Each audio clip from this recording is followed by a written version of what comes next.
నమస్తే ఎన్హెచ్ మీడియాకి స్వాగతం. ముందుగా బులెటిన్ల హెడ్లైన్స్.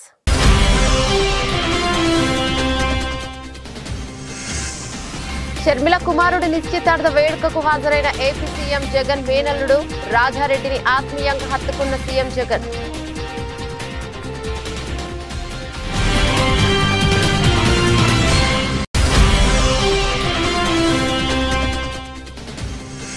సైబరాబాద్ కమిషనరేట్ పరిధిలో పెరుగుతున్న ట్రాఫిక్ రద్దీ దృష్ట్యా కొత్త నిబంధనలు. మీడియా సమావేశంలో వివరాలు వెల్లడించిన ట్రాఫిక్ డీసీపీ డివి శ్రీనివాసరావు.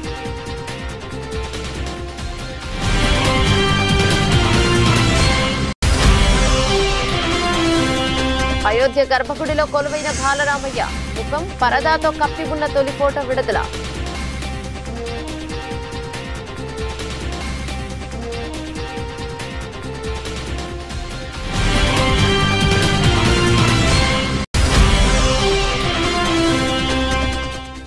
చిట్యాల మండలం Veliminedu MPL sponge iron company వద్ద తీవ్ర ఉద్రిక్తత. కంపెనీ విస్తరణ కోసం ప్రజాభిప్రాయ సేకరణ జరపొద్దు అంటూ గ్రామస్తుల డిమాండ్.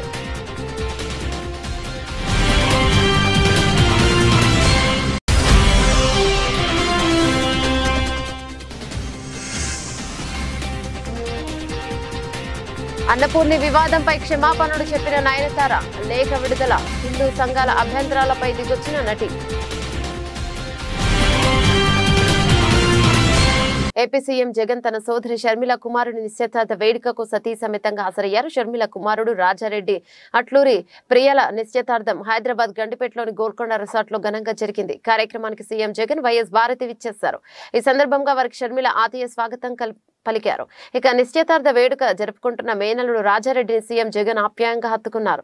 రాజారెడ్డికి అట్లూరి ప్రియకు శుభాకాంక్షలను తెలియజేశారు. ఆమె తల్లిదండ్రులకు అభివాదం చేశారు. వేడుకకు విచ్చేసిన తల్లి విజయమ్మతోనూ జగన్ ముచ్చటించారు. కార్యక్రమానికి వైసీపీ అగ్రనేత వైవి సుబ్బారెడ్డి కూడా విచ్చేశారు.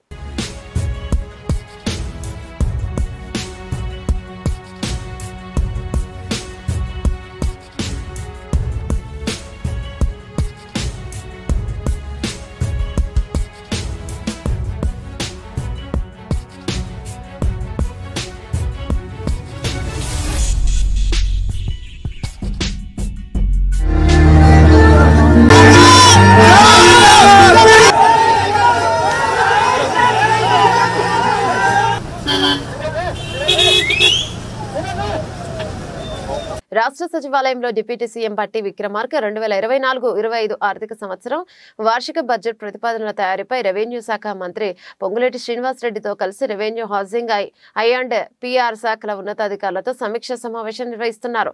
రానున్న ఆర్థిక సంవత్సరంలో ఆయా శాఖలో అమలు చేసే కార్యక్రమాలు, పథకాలు, నిర్వహణ వ్యయంపై సంబంధిత శాఖల అధికారులతో డిప్యూటీ సీఎం బట్టి విక్రమార్క చర్చించారు. సమావేశానికి హాజరైన special chief secretary Arvind Kumar, principal secretary Naveen Mittal, Srinivasaraju, and PR special commissioner Ashok Reddy తదితర అధికారులు పాల్గొన్నారు.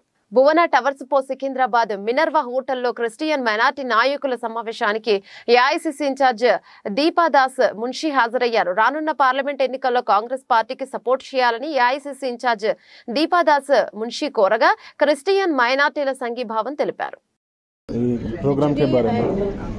Today I have visited the meeting organized by Christian community of Telangana, and mostly Archbishop, all the brothers, the clergies, they all came,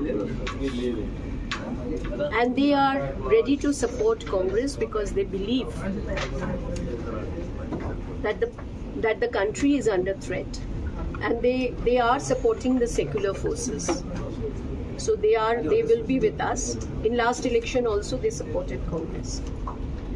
So today the discussion happened on various matters, and we will do these kind of meeting very frequently. Madam, Ayodhya Ram Mandir will inaugurate on January 22nd. What is the Congress party stand? Why are not going there, our leaders, Congress party leaders? It is our faith. Why should we go to Mandir, Masjid or churches? So if it is a political agenda and for the vote bank somebody is calling us, it is our faith. Out of faith we will go. It is not necessary that the particular day will go. Already our people have visited Ayodhya Mandir. They did the puja over there. So it is not that Congress particular that day we are not participating. that we don't want to politicalize the Mandir issue. But this. Thank you very much. Hyderabad assembly ప్రాంగణంలో MLC అభ్యర్థులుగా nomination వేసేందుకు అసెంబ్లీకి చేరుకున్న TPCC working committee president Mahesh Kumar Goud మరియు NSUI రాష్ట్ర అధ్యక్షుడు బల్మూరు వెంకట్లను కలిసి వర్ధనపేట శాసనసభ్యులు విశ్రాంత ఐపీఎస్ అధికారి కేఆర్ నాగరాజు తెలిపారు.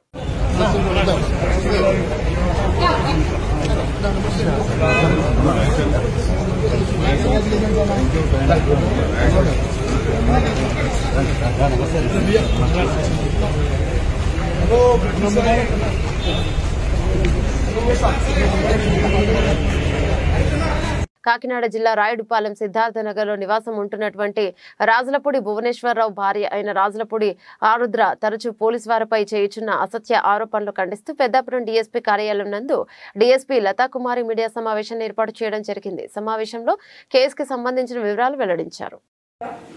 భర్త భువనేశ్వరరావు గారు స్వస్థల అమలాపురం టౌన్ గొల్లగూడెం విలేజ్. అయితే ఈమె ప్రజెంట్ కాకినాడ జిల్లా కాకినాడ రూరల్ మండలమైనటువంటి రాయుడుపాలెం అనేటటువంటి లొకేషన్లో ఉంటుంది. ఈమె తరచూ పోలీసు వారిపై చేయించినటువంటి అసత్య ఆరోపణలు ఖండిస్తూ పత్రికా సమావేశం ప్రస్తుతం ఏర్పాటు చేయడం జరిగింది. దీనికి సంబంధించినటువంటి విషయాలు నేను తెలియజేస్తున్నాను. యాక్చువల్గా శ్రీమతి రాజులపూడి ఆరుద్ర భర్త భువనేశ్వరరావు గారు, వయస్సు 44 సంవత్సరాలు, కులం గౌడ, స్వస్థలం యాక్చువల్గా అమలాపురం టౌన్, ప్రజెంట్ అయితే రాయుడుపాలెం కాకినాడ టౌన్లో ఉంటుంది. ఈమె కాకినాడ జిల్లా అన్నవరం గ్రామంలో నివాసం ఉండేటటువంటి టైంలో ఈమె ఇంటి పక్కన ఉన్నటువంటి మెరపల వీర వెంకట సత్యనారాయణ అలియాస్ శివ అనేటటువంటి ఒక సివిల్ కానిస్టేబుల్ గారు, అదేవిధంగా ఆయన బ్రదర్ అయినటువంటి మెరపల నాగకన్నయ్య, ప్రస్తుతం మన జిల్లా ఆర్మర్ రిజర్వ్లో ఉన్నటువంటి కానిస్టేబుల్స్, వీళ్ళిద్దరికి సంబంధించి ఒక ఇంటి స్థలం వివాదం ఉంది. దీనికి సంబంధించి అప్పట్లో జరిగినటువంటి వివాదం సందర్భంగా మన జిల్లా కలెక్టర్, అప్పటి జిల్లా కలెక్టర్ గారు అయినటువంటి వాళ్ళు కలగజేసుకుని ఆ ఇంటిని సుమారు 31 లక్షల రూపాయలకి చూపించడం జరిగింది రెవెన్యూ డిపార్ట్మెంట్ వాళ్ళ సహకారంతో.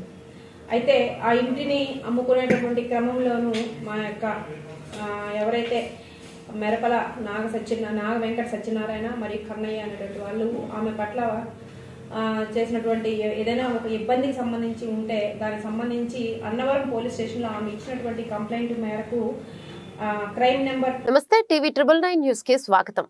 చిట్యాల మండలం Veliminedu MPL sponge iron company వద్ద తీవ్ర ఉద్రిక్తత నెలకొంది. రేపు కంపెనీ విస్తరణ కోసం ప్రజాభిప్రాయ సేకరణ జరపొద్దు అంటూ ప్రజాభిప్రాయ సేకరణ కోసం ఏర్పాటు చేసిన టెంట్లను తొలగించిన గ్రామస్తులను అడ్డుకున్న పోలీసులు, గ్రామస్తులపై పోలీసులు స్వల్ప లాఠీ చార్జ్, కంపెనీ గేట్ ముందు బైఠాయించి ధర్నాకు దిగారు గ్రామస్తులు.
మీరు ఉంటే తెలుస్తుంది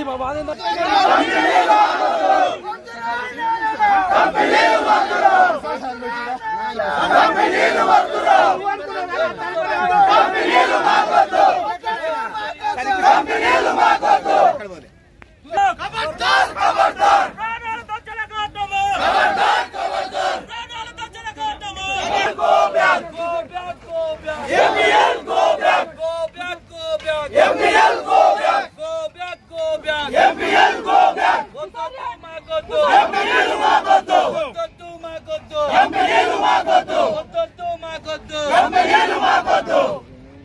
కడప జిల్లా ఎర్రగుంట్ల మండలం పరిధిలోని ఓ టిప్పర్ థర్మల్ పవర్ ప్రాజెక్ట్ నుండి ఫ్లయాస్ రోడ్డుతో కడపకు వెళ్తుండగా ఎర్రగుంట్ల 4 రోడ్ల సర్కిల్లో ఫ్లయాస్ లోడుతో వెళ్తున్న టిప్పర్ అకస్మాత్తుగా హౌసింగ్ టైర్ల నుంచి మంటలు రేగడంతో అదే దారిలో ఫ్యామిలీతో ఉన్నటువంటి చింతల ఆనంద్ లారీ డ్రైవర్ కావడంతో ఆ టిప్పర్ వద్ద ఆగి మంటలు చెలరేగుతున్న ఆ టిప్పర్లను చూసి వెంటనే మంటలాపడానికి నీళ్లతో మంటలార్పి టిప్పర్ను మరియు డ్రైవర్ను సురక్షితంగా కాపాడి ఆ డ్రైవర్ కి తగిన సూచనలు చెప్పి జాగ్రత్తగా డ్రైవింగ్ చేయమని చింతల ఆనంద్ పేర్కొన్నారు.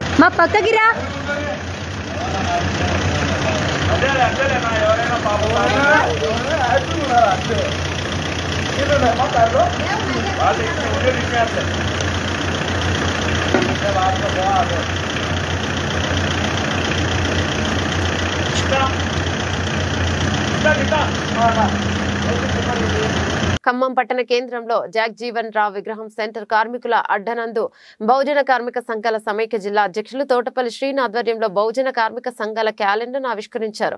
అనంతరం అధ్యక్షుడు తోటపల్లి శ్రీను మాట్లాడుతూ బహుజన కార్మిక సంఘం కార్మికుల పక్షపాతి అనే అన్ని వర్గాల కార్మికుల కండగా నిలుస్తోందని వారి సమస్యలను పరిష్కరించడంలో ముందుంటుందని సందర్భంగా తెలియజేశారు. సమాజంలో సంపన్న వర్గాల వారు బహుజనులపై ఆధిపత్యం చెలాయిస్తున్నారని అందుకోసమే బహుజన కార్మిక సంఘం పనిచేస్తోందన్నారు. బహుజన కార్మికుల సమైక్య ఏం చేస్తామన్నది ఇవాళ 155% ఉన్నటువంటి బహుజన బిడ్డల కోసం పనిచేసేటటువంటిది బహుజన కార్మిక సంఘాల సమైక్య. బహుజన బిడ్డలకు ఏ రకమైనటువంటి భవన నిర్మాణ కార్మికులైనా ఇలా రాడ్ బెండింగ్ అయినా ఇలా అదే విధంగా అనేక రకాల వృత్తులు కుల వృత్తులు ఇలా నిర్మాణ రంగంలో ఉండేటటువంటి కార్మికులకు ఏ రకమైనటువంటి ఇబ్బంది కలిగినా మేమున్నాం, మీకు తోడు అని చెప్పని మీ సమస్యలు పరిష్కారం అయ్యేంత వరకు కొట్లాడి సమస్య పరిష్కారం చేయించి మన హక్కుల్ని రక్షించే దాంట్లో బహుజన కార్మిక సంఘాల సమైక్య ఉంటుంది. బహుజన కార్మిక సంఘాల సమైక్య ఎంతో మంది బహుజన బిడ్డలు మన కోసం వాళ్ళ ప్రాణాలను త్యాగం చేసినారు. ఇలా అంబేద్కర్ గారు ఈ భారతదేశంలో అతిపెద్ద రాజ్యాంగాన్ని రచించి మన హక్కుల్ని పొందుపరుస్తూ ఉంటే ఇలా ఆధిపత్య వర్గాలు మన హక్కుల్ని కాలరాసి మనల్ని కేవలం వాళ్ళు శ్రమ చేసేటటువంటి కూలీలుగా వాళ్ళ ఉత్పత్తికి సహకరించేటటువంటి యంత్రాలుగా మనల్ని మిగిల్చేటటువంటి ప్రయత్నం చేస్తా ఉన్నారు. భారత రాజ్యాంగ నిర్మాత బడుగు బలహీన వర్గాల పెన్నిధి డాక్టర్ బిఆర్ అంబేద్కర్ కు గౌరవాన్ని ఇనుపడింప చేసేలా సీఎం జగన్మోహన్ రెడ్డి అన్ని చర్యలు తీసుకుంటున్నారని తూర్పు గోదావరి జిల్లా వైఎస్ఆర్ కాంగ్రెస్ పార్టీ అధ్యక్షులు రాజానగరం శాసనసభ్యులు జక్కంపూడి రాజా పేర్కొన్నారు. కోరుకొండ నందు ఎమ్మెల్యే స్వగృహంలో విజయవాడలో అంబేద్కర్ విగ్రహ ఆవిష్కరణ నేపథ్యంలో భాగంగా చేపట్టిన రక్తదాన శిబిరంలో ఎమ్మెల్యే జక్కంపూడి రాజా పాల్గొన్నారు. ఈ సందర్భంగా ఎమ్మెల్యే జక్కంపూడి రాజా మాట్లాడుతూ ప్రపంచ దేశాలలో ఏ దేశానికి లేని విధంగా గొప్ప రాజ్యాంగాన్ని మన దేశానికి అందించిన మహోన్నత వ్యక్తి డాక్టర్ బిఆర్ అంబేద్కర్ అని, ఆయన అందించిన రాజ్యాంగంతోనే దేశంలో ప్రజలు స్వేచ్ఛగా సమానత్వంగా ఉన్నారన్నారు.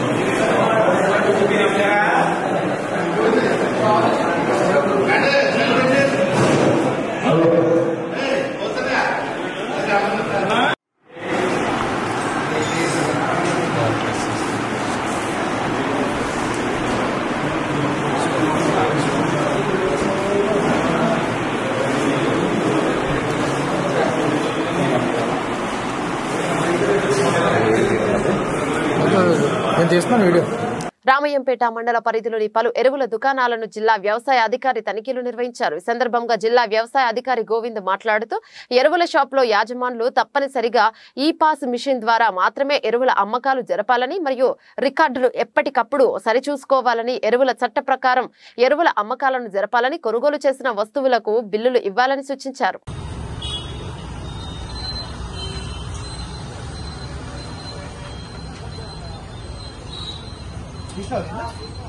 అందరికీ నమస్కారం.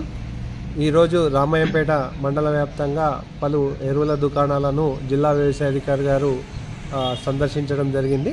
ఈ సందర్భంగా డీలర్లకు ఒక ఆదేశం జారీ చేయడం జరిగింది. ఈ సందర్భంగా జిల్లా వ్యవసాయ అధికారి శ్రీ గోవింద్ గారు మాట్లాడుతూ ఎరువుల వ్యాపారం చేసే డీలర్లందరూ కూడా తప్పనిసరిగా ఈ పాస్ ద్వారానే ఎరువుల అమ్మకాలని చేయాలని సూచించడం జరిగింది. అదేవిధంగా రైతులకు తప్పనిసరిగా ఈ పాస్ ద్వారా అమ్మకాలు జరపాలంటే తమ ఆధార్ వివరాలు తెలపాల్సి ఉంటుంది. కాబట్టి ఎరువులు కొనుక్కునేటప్పుడు తప్పనిసరిగా తమ ఆధార్ వివరాలను దుకాణదారులకు అందించినట్టయితే ఈ పాస్ ద్వారా వాళ్ళు అమ్మకాలు జరిపే అవకాశం ఉంటుంది. కాబట్టి రైతులందరూ కూడా సహకరించాల్సిందిగా జిల్లా వ్యవసాయాధికారి గారు కోరడం జరిగింది. అందోలు అయోధ్య రాముడి అక్షింతల కుసంగి గ్రామంలో ఇంటింటా పంపిణీ. అయోధ్య రాముడి పూజిత అక్షింతలను శుక్రవారం ఇంటింటికి పంపిణీ చేశారు. మెదక్ జిల్లా అల్లాదుర్గ మండలంలోని నడిమితండ గ్రామంలో అయోధ్య నుంచి వచ్చిన అక్షింతలకు గ్రామంలోని సేవాలాల్ భవానీమాత ఆలయంలో పూజ చేసి హనుమాన్ చాలీసా మంత్రాన్ని గ్రామస్తులు వినియోగించి గ్రామ ప్రజలు చిన్న పెద్దలు తేడా లేకుండా భజనలతో ఆటపాటలతో సందడిగా గ్రామ బీఆర్ఎస్ సీనియర్ నాయకుడు గిరిజన మెదక్ జిల్లా అధ్యక్షుడు మోహన్ రాథోడ్ ఆధ్వర్యంలో గ్రామస్తులు పూజలు చేశారు.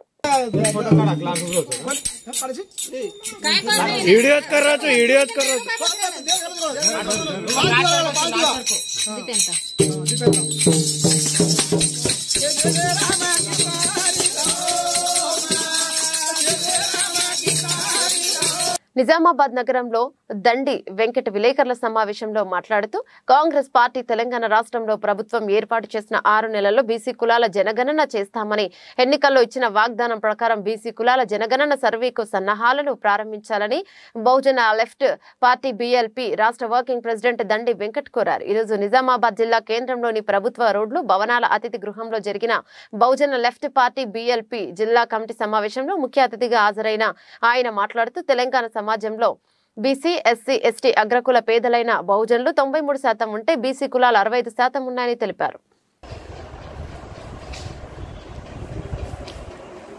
తెలంగాణ రాష్ట్ర ప్రభుత్వం ఎన్నికల్లో వాగ్దానం చేసినట్టు కామారెడ్డిలో బీసీ డిక్లరేషన్లో ప్రకటించిన విధంగా ప్రభుత్వం ఏర్పాటు జరిగిన 6 నెలల్లో బీసీ కులాల జనగణన జరుపుతామని చెప్పేసి మరి ఇప్పుడున్నటువంటి రాష్ట్ర ముఖ్యమంత్రి గారు రేవంత్ రెడ్డి గారు ప్రకటించారు.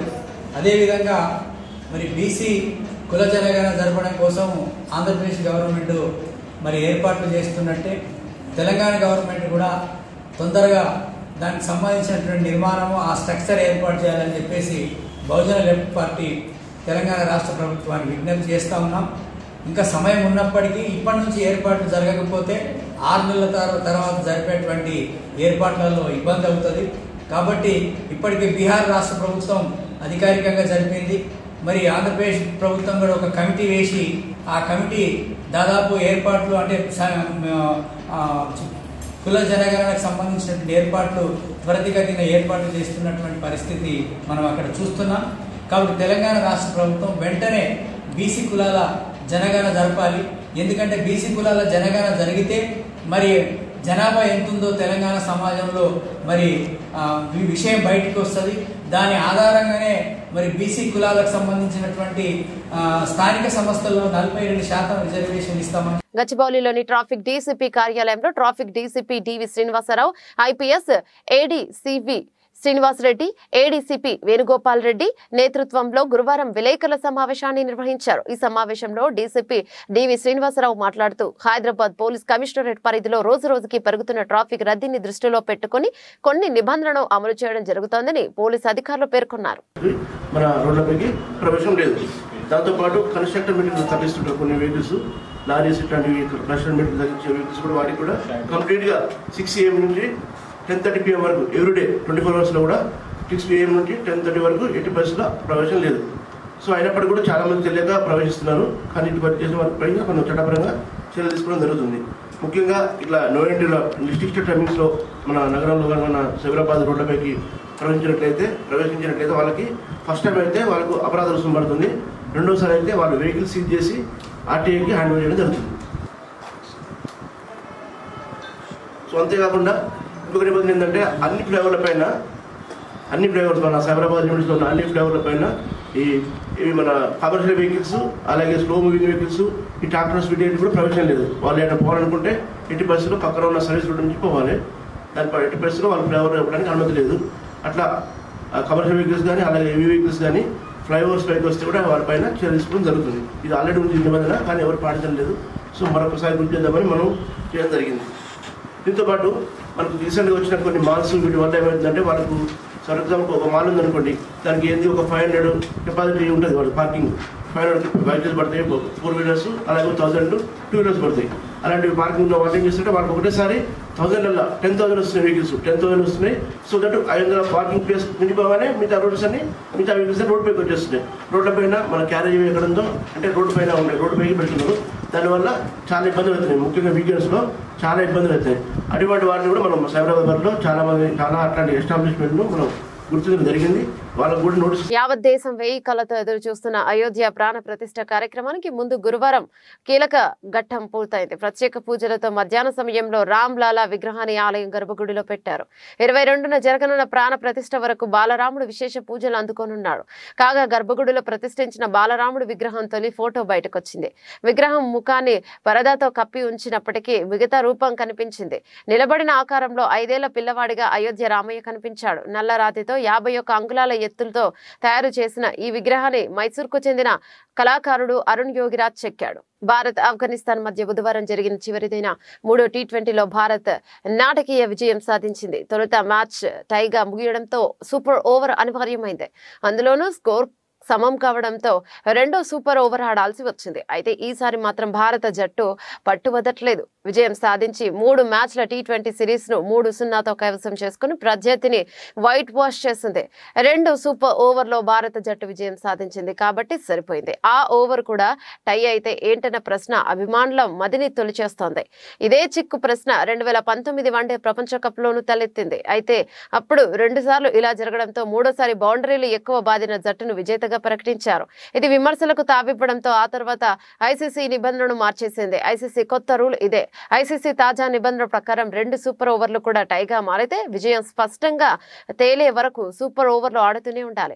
భారత్ ఆఫ్ఘనిస్తాన్ మ్యాచ్ లో 2 సూపర్ ఓవర్ కూడా టైగా ముగిసి ఉంటే అప్పుడు 3వ సూపర్ ఓవర్ అనివార్యమై ఉండేది. అన్నపూర్ణి సినిమా వివాదంపై నటి నయనతార క్షమాపణలు చెప్పారు. ఈ సినిమా హిందువుల మనోభావాలను దెబ్బతీసే విధంగా ఉందంటూ తీవ్రమైన విమర్శలు వ్యక్తమవుతున్న నేపథ్యంలో ఇన్స్టాగ్రామ్ వేదికగా ఆమె స్పందించారు.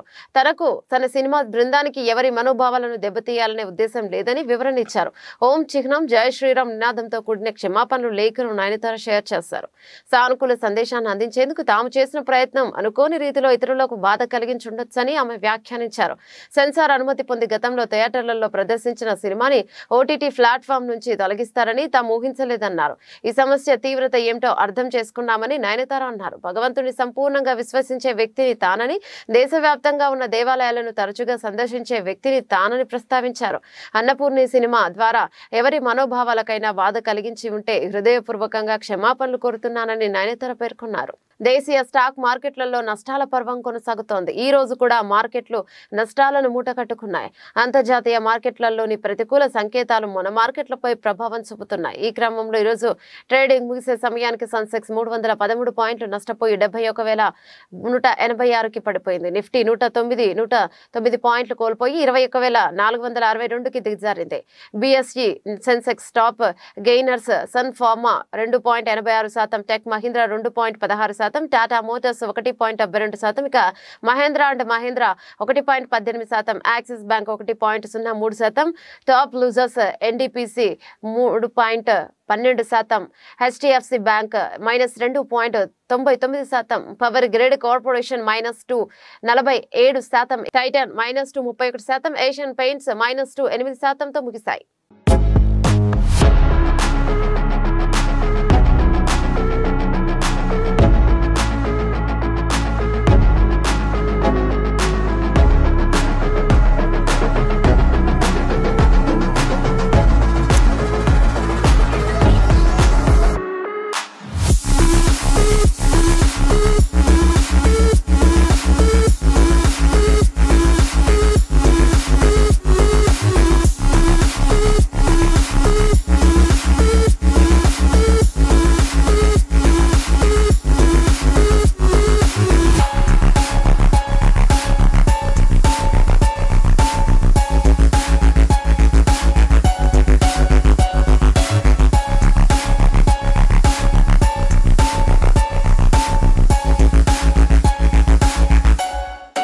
బులెటిన్ ముగించే ముందు హెడ్లైన్స్ మరోసారి.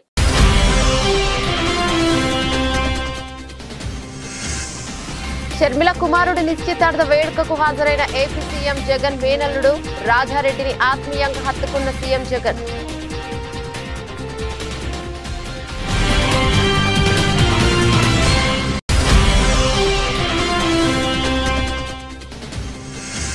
సైబరాబాద్ కమిషనరేట్ పరిధిలో పెరుగుతున్న ట్రాఫిక్ రద్దీ దృష్ట్యా కొత్త నిబంధనలు. మీడియా సమావేశంలో వివరాలు వెల్లడించిన ట్రాఫిక్ డీసీపీ డివి శ్రీనివాసరావు.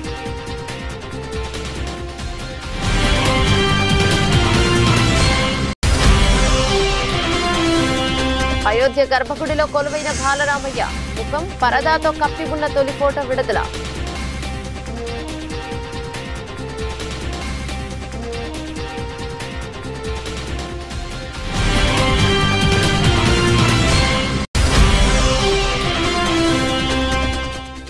చిట్యాల మండలం Veliminedu MPL sponge iron company వద్ద తీవ్ర ఉద్రిక్తత. కంపెనీ విస్తరణ కోసం ప్రజాభిప్రాయ సేకరణ జరపొద్దు అంటూ గ్రామస్తుల డిమాండ్.